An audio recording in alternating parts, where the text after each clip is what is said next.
건강검진 패키지는 비싸고 항목은 너무 많고 무엇을 받아야 할지 모르겠다는 분은 오늘 영상을 꼭 보십시오. 비싼 검진 중에는 방사선 피폭만 늘리고 정작 득이 없고 돈만 날리는 검사도 많습니다. 하지만 의사들이 매년 챙겨받는 진짜 검진은 따로 있습니다. 여러분들이 모르고 돈만 날린 건강검진, 방사선 피폭만 늘리고 쓸데없는 불필요한 검진 4가지, 그리고 의사들도 꼭 받는 검진 항목과 진짜 건강을 지키는 필수 혈액 검사가 무엇이 있는지 알려드리겠습니다. 건강검진 시즌이 되면 이런 생각 한 번쯤 해보셨을 겁니다. 패키지는 점점 비싸지고 검사 항목은 너무 많아졌는데 정작 뭘 받아야 하는지는 아무도 정확히 알려주지 않는다는 느낌. CT도 찍고 MRI도 찍고 이름도 어려운 검사들을 이것저것 다 했는데 검진 결과지를 받아 들고 나면 정상입니다라는 말 한 줄로 끝나버립니다. 그 순간엔 안심이 되죠. 그런데 정말 깨끗한 걸까요? 제가 병원에서 가장 자주 보는 분들이 바로 이런 분들입니다. 작년에 건강검진을 수백만 원짜리로 받았고 검진 결과는 전부 정상이라고 들었는데 막상 병원에 오셨을 땐 이미 암이 발견된 분들. 이때 가장 많이 하시는 말이 이겁니다. 선생님, 작년에 검진했을 땐 아무 문제 없다 그랬는데요. 여기서부터 많은 분들이 혼란에 빠집니다. 검진을 받았는데 왜 병이 생겼을까? 비싼 검진을 받았는데 왜 지켜주지 못했을까? 사실 답은 단순합니다. 지금 우리가 받는 대부분의 건강검진은 건강을 보는 검사가 아니라 이미 망가졌는지 확인하는 검사이기 때문입니다. 더 심각한 문제는 비싼 검진 중에는 방사선 피폭만 늘리고 정작 몸에는 별 도움이 되지 않는 검사들이 생각보다 너무 많다는 사실입니다. 검사를 많이 받는다고 건강해지는 게 아닙니다. 오히려 잘못된 검사는 돈도 잃고 시간도 잃고 몸에 불필요한 부담만 남길 수 있습니다. 반대로 의사들은 다르게 합니다. 의사들은 검진을 많이 받지 않습니다. 대신 꼭 필요한 것만 매년 반복해서 챙깁니다. 방사선 피폭은 최대한 피하고 조용하지만 중요한 변화를 잡아내는 검사들만 고릅니다. 제가 암 전문의 이영석 원장님 강의를 듣고 저희 구독자분들께 꼭 필요한 암 검진은 무엇이고 불필요한 검진은 무엇인지 이해하기 쉽게 설명드리고자 합니다. 여러분이 모르고 그동안 돈만 날렸을지도 모르는 불필요한 건강검진 4가지, 방사선 피폭만 늘리고 얻을 게 거의 없는 검사들이 무엇인지 하나씩 분명하게 짚어드릴 겁니다. 그리고 그와 반대로 의사들이 실제로 매년 꼭 챙겨받는 검사, 진짜 건강을 지키기 위해 필요한 검진 항목과 50대 이후 반드시 확인해야 할 필수 혈액 검사까지 차분하게 정리해 드리겠습니다. 이 영상을 끝까지 보시면 스스로 판단할 수 있게 되실 겁니다. 노후를 더 건강하고 현명하게 준비하는 채널, 슬기로운 노후 생활입니다. 오늘 영상이 여러분의 돈과 시간, 그리고 건강을 지키는데 도움이 되신다면 구독과 좋아요로 함께 해주세요. 그럼 지금부터 절대 모르고 지나가면 안 되는 건강검진의 진짜 이야기를 시작하겠습니다. 건강검진 결과지를 받아보면 가장 먼저 눈에 들어오는 글자가 있습니다. 바로 숫자 옆에 적힌 정상 범위라는 표시입니다. 그리고 대부분 이 글자를 보는 순간 마음이 놓입니다. 아직은 괜찮구나. 큰 문제는 없겠구나. 하지만 오늘 이 영상에서 가장 먼저 꼭 짚고 넘어가야 할 게 있습니다. 혈액 검사에서 정상 범위라는 말은 건강하다는 뜻이 아닙니다. 이 말이 조금 불편하게 들릴 수도 있습니다. 그런데 이걸 이해하지 못하면 건강검진을 아무리 성실하게 받아도 몸이 보내는 중요한 신호를 계속 놓치게 됩니다. 검진 결과지에 적혀 있는 정상 범위는 의학적으로 참고치라고 부릅니다. 이 참고치는 건강한 기준선이 아닙니다. 수만 명, 많게는 수십만 명의 사람들, 혈액 검사 결과를 모아서 가운데 95%에 해당하는 범위를 통계적으로 잘라놓은 값입니다. 즉, 이 범위 안에 들어있으면 아직 튀지 않는다는 뜻이지 문제가 없다는 뜻은 아닙니다. 반대로 이 참고치를 벗어났다는 건 이미 상당히 진행된 상태일 가능성이 높다는 의미이기도 합니다. 그런데 문제는 우리나라 의료 시스템이 이 참고치를 기준으로 움직인다는 점입니다. 95% 안에 있으면 조심하세요, 관리하세요, 지켜봅시다. 이 말로 끝나는 경우가 많습니다. 진짜 문제는 그 중간 구간입니다. 숫자는 정상인데 몸의 기능은 이미 떨어지고 있는 상태. 이 단계는 검진 결과지 어디에도 표시되지 않습니다. 당뇨를 예로 들어보겠습니다. 공복혈당 정상 상한이 99라고 하면 98, 99가 계속 나오는 사람은 통계적으로는 정상입니다.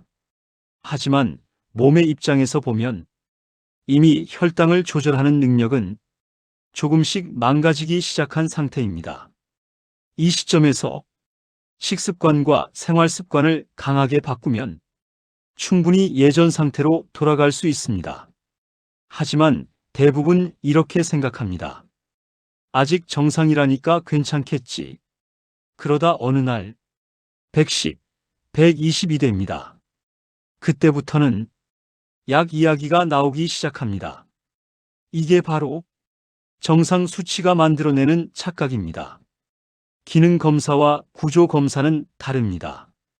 건강검진의 또 하나의 큰 오해는 기능검사와 구조검사를 같은 의미로 받아들인다는 점입니다. 혈액검사는 대부분 기능을 봅니다.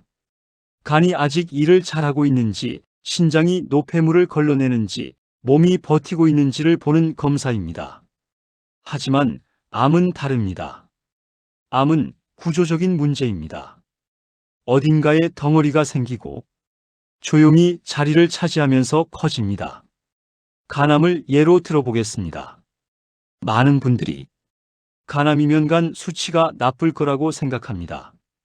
하지만 현실은 그렇지 않습니다.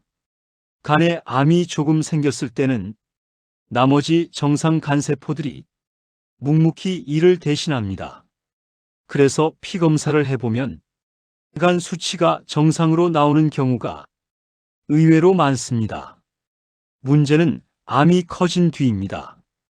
간의 절반 이상이 암 조직으로 바뀌고 나서야 그제야 수치가 흔들리기 시작합니다. 그때는 이미 조기 발견이라고 말하기 어렵습니다. 폐암도 마찬가지입니다. 폐는 여유가 많은 장기입니다. 한쪽이 망가져도 다른 쪽이 버텨줍니다. 그래서 폐암이 상당히 진행될 때까지 피검사도 정상, 증상도 거의 없는 경우가 많습니다. 이것이 바로 망가진 다음에야 발견되는 검사의 한계입니다. 혈액 검사는 분명 필요합니다. 하지만 혈액 검사만 보고 내 몸이 건강하다고 판단하는 순간 가장 중요한 시기를 놓칠 수 있습니다.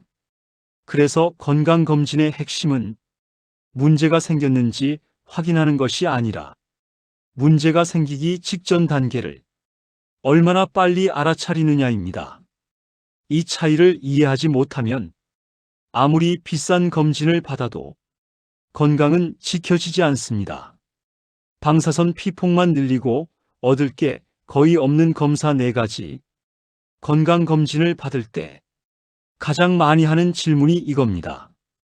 이왕 받는 김에 정확한 검사로 다 해보는 게 낫지 않나요?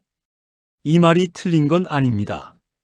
문제는 어떤 검사가 정확한 검사인지 잘못 알고 있다는 데 있습니다.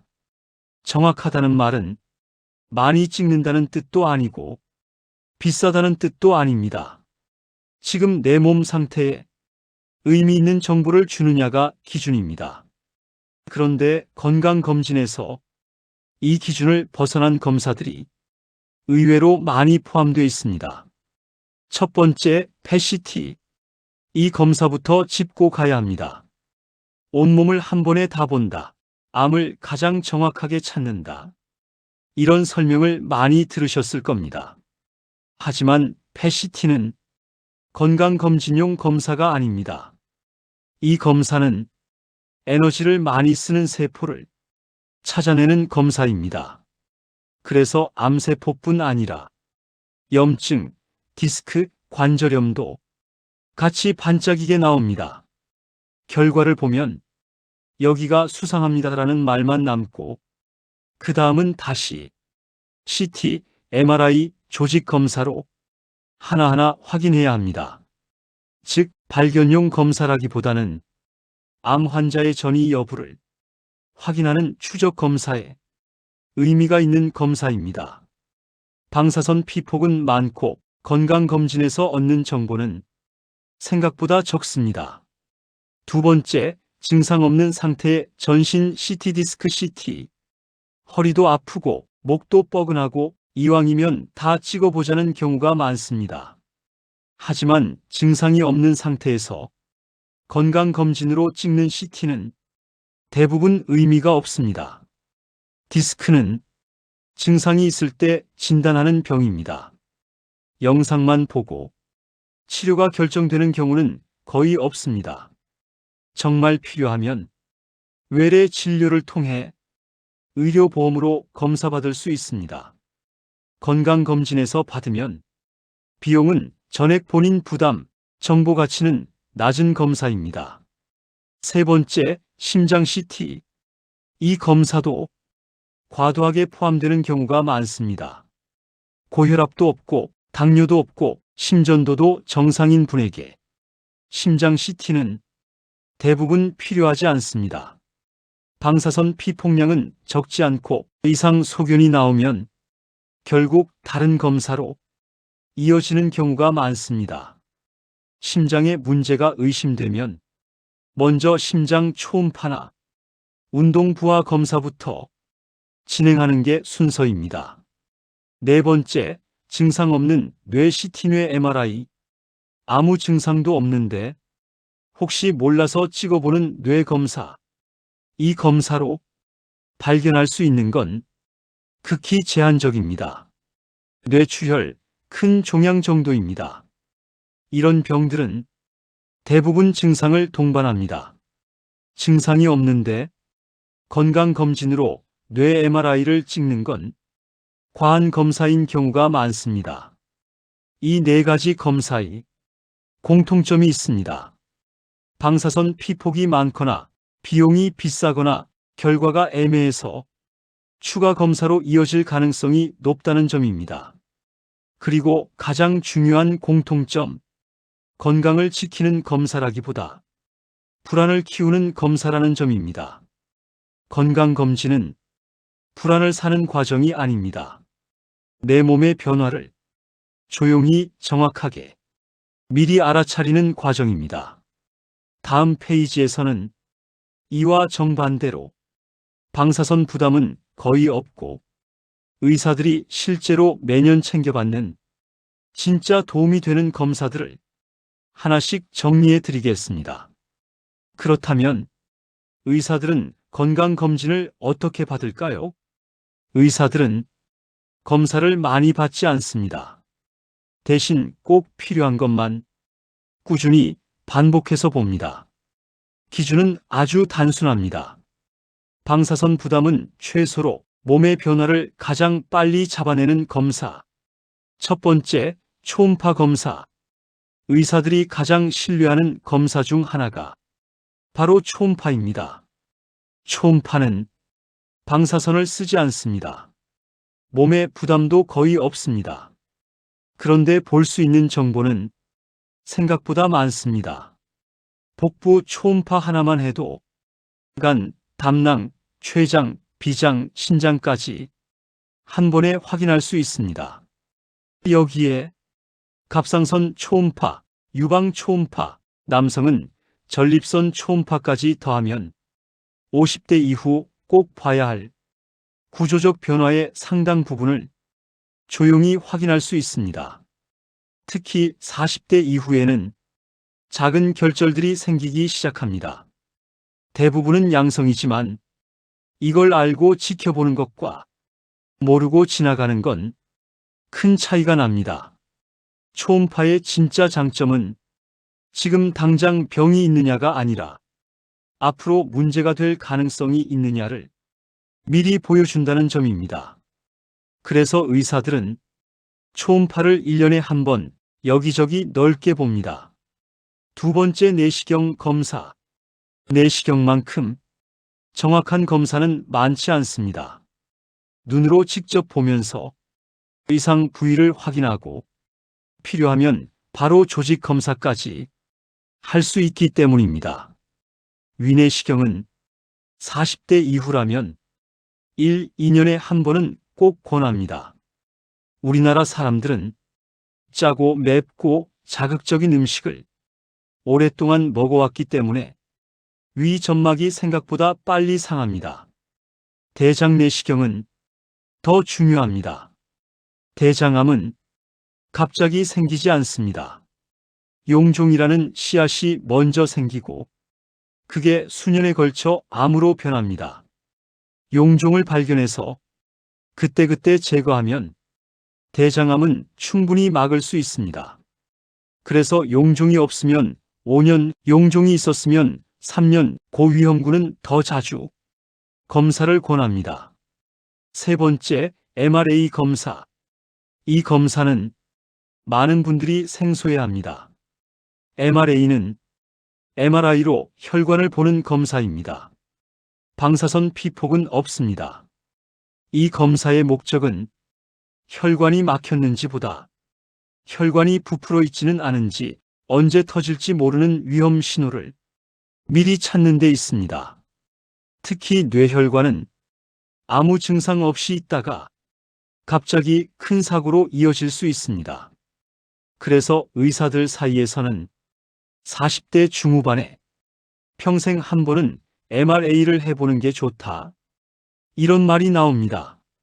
실제로 검사해보면 아무 증상 없던 분들 중에서도 혈관 이상이 발견되는 경우가 적지 않습니다. 의사들이 선택하는 검사의 공통점이 있습니다. 비싸지 않아도 되고 화려하지 않아도 됩니다. 대신 몸의 변화를 조용히 정확하게 미리 알려주는 검사들입니다.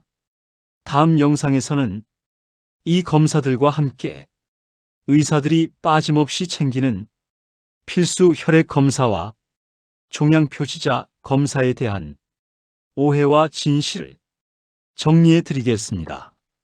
지금까지 말씀드린 검사들은 대부분 구조를 보는 검사였습니다. 그렇다면 혈액 검사는 필요 없을까요? 그렇지 않습니다. 혈액 검사는 여전히 중요합니다. 다만 어떤 혈액 검사를 어떤 의미로 받아들이느냐가 중요합니다. 의사들은 혈액 검사를 한번 보고 끝내지 않습니다. 수치를 누적해서 봅니다. 변화의 방향을 봅니다. 첫 번째, 비타민 D 검사. 제가 병원에서 가장 자주 확인하는 혈액 검사가 바로 비타민 D입니다. 많은 분들이 이렇게 말씀하십니다. 밥 잘 먹고 햇볕 쬐고 운동하면 되지 않나요? 현실은 다릅니다. 우리나라 환경에서는 비타민 D를 충분히 만들기가 거의 불가능에 가깝습니다. 비타민 D 합성이 되려면 조건이 까다롭습니다. 4월에서 10월 사이 한낮에 강한 햇볕, 어깨나 다리 같은 큰 관절이 20분 이상 노출돼야 합니다. 게다가 유리창 너머 햇볕은 비타민 D 합성에 도움이 되지 않습니다. 그래서 농사일을 오래 하신 분들, 밖에서 일하신 분들도 검사해 보면 결핍인 경우가 많습니다. 비타민 D는 뼈만의 문제가 아닙니다. 면역력, 근력, 낙상 위험, 암과도 관련이 있습니다. 그래서 의사들은 비타민 D 수치를 꼭 확인합니다. 두 번째, 비타민 B군과 미세 영양소. 우리는 보통 탄수화물, 단백질, 지방 같은 에너지 영양소만 중요하게 생각합니다. 하지만 이건 자동차의 연료와 같습니다. 움직이게만 할 뿐입니다. 몸을 오래 쓰게 하는 건 미세 영양소입니다. 비타민과 미네랄은 엔진오일 같은 역할을 합니다. 이게 부족하면 피곤이 쌓이고 회복이 느려지고 만성염증이 쉽게 생깁니다. 특히 50대 이후에는 흡수 능력 자체가 떨어지기 때문에 검사로 확인하는 게 중요합니다. 세 번째, 항산화 능력과 면역력. 우리 몸을 늙게 하고 병들게 하는 가장 큰 원인 중 하나가 활성산소입니다. 활성산소는 살아있는 한 누구에게나 생깁니다. 중요한 건 이걸 얼마나 잘 처리하느냐입니다. 내 몸의 항산화 능력, 면역 상태를 한 번쯤 확인하는 건 노후 건강을 위해 의미 있는 선택입니다. 종양표시자 검사 꼭 해야 할까? 여기서 많은 분들이 가장 헷갈려하는 질문이 나옵니다. 종양표시자 검사 해야 하나요? 결론부터 말씀드리면 과신하면 안 되지만 완전히 무시할 필요도 없습니다. 종양표시자 검사는 조기암을 잘 잡아내는 검사는 아닙니다. 실제로 암 진단을 받고 처음 병원에 오는 분들 중 대부분은 종양표시자 수치가 정상인 경우도 많습니다. 이 검사의 진짜 용도는 치료 반응을 보거나 재발 여부를 추적하는 데 있습니다. 하지만 장점도 있습니다. 피검사 하나로 가능하고 몸에 부담이 거의 없습니다. 그래서 의사들은 이 수치가 정상이라고 암이 없다고 생각하지 말고 보조적인 참고 자료로 활용합니다. 건강검진에서 가장 위험한 태도는 정상이라는 말에 모든 생각을 멈추는 것입니다. 증상이 없다고 자랑하지 마십시오. 병은 원래 조용히 옵니다. 오늘 영상에서 조금 불편한 이야기를 많이 드렸을지도 모르겠습니다. 비싸게 받은 건강검진이 오히려 별 도움이 되지 않을 수 있다는 말, 정상 수치가 건강을 보장하지 않는다는 이야기, 그리고 방사선 피폭만 늘리는 검사들이 생각보다 많다는 사실까지. 하지만 이 이야기를 지금 꼭 드려야 한다고 생각했습니다.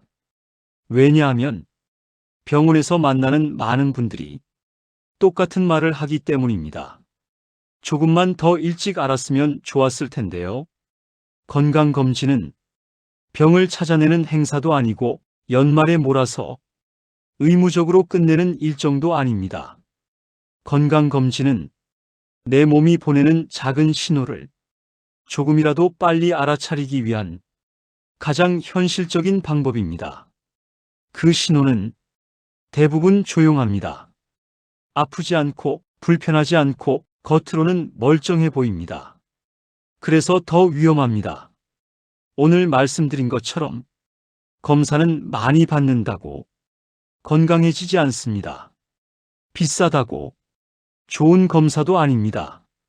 중요한 건 내 나이, 내 생활 습관, 내 몸 상태에 맞게 필요한 검사를 선별해서 받는 것입니다. 방사선 부담은 줄이고 몸의 변화를 조용히 보여주는 검사들을 중심으로, 그리고 혈액 검사는 한 번의 숫자가 아니라 시간에 따른 변화를 보는 도구로 활용하는 것. 이것이 오래 건강하게 사는 사람들이 공통된 방식입니다. 이 영상을 보고 다음 건강검진을 받을 때 한 가지라도 이건 다시 생각해 봐야겠다 라는 생각이 드셨다면 오늘 영상은 충분히 역할을 한 겁니다. 건강은 한 번에 무너지는 게 아니라 조금씩 무너집니다. 그리고 지키는 것도 하루아침에 되는 게 아니라 이런 작은 선택들이 쌓여서 만들어집니다. 여러분의 다음 10년, 20년 건강은 오늘의 선택에서 시작될 수 있습니다. 이 채널 슬기로운 노후 생활은 병이 생긴 뒤에 후회하는 이야기가 아니라 병이 생기기 전에 미리 알고 대비할 수 있는 현실적인 건강 이야기를 계속 전해드릴 예정입니다. 오늘 내용이 여러분의 생각을 조금이라도 바꿔주었다면 여러분의 가족이나 주변 분들에게도 한 번쯤 공유해 주세요. 그리고 이런 건강 이야기가 앞으로도 도움이 되실 것 같다면 구독과 좋아요로 함께 해주시면 감사하겠습니다. 여러분의 관심과 선택이 이 채널을 계속 움직이게 하는 가장 큰 힘입니다. 지금까지 슬기로운 노후 생활이었습니다. 다음 영상에서 더 중요한 이야기로 다시 찾아뵙겠습니다.